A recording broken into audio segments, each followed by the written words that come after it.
এইটা শুধু আমার কনস্টিটিউয়েন্সিতেই হচ্ছে না, এটা সারা ত্রিপুরাতেই হচ্ছে।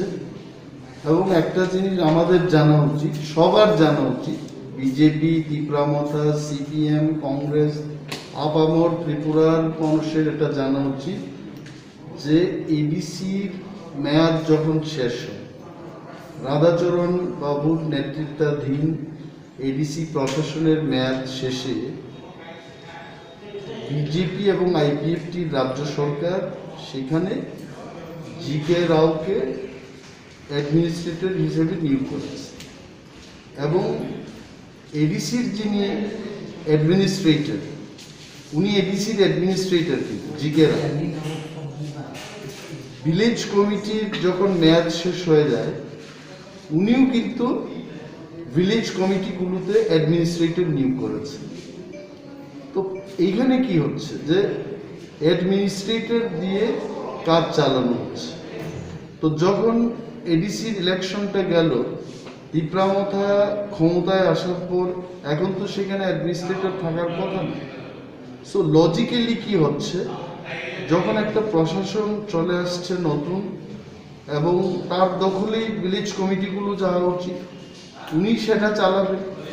যদি সেখানে কেউ নাই থাকে তখন একটা কথা ছিল, এখন যেহেতু ত্রিপুরামথা ক্ষমতায় আছে এডিসিতে, আমরা তো রাজ্য সরকারের কথা বলছি না, এডিসিতে ত্রিপুরামথাই পরিচালনা করবে, এটাই তো সংবিধান।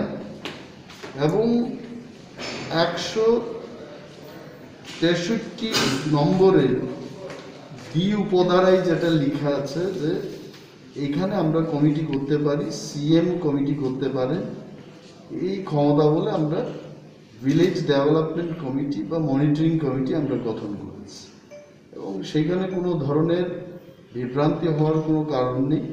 যেখানে রাজ্য সরকার ওনার পঞ্চায়েত সমিতি সেখানে পরিচালনা করবেন, ভিলেজ কমিটিগুলো যেহেতু এডিসির অন্তর্গত, সেখানে ত্রিপুরামথা ভিলেজ কমিটিগুলো পরিচালনা।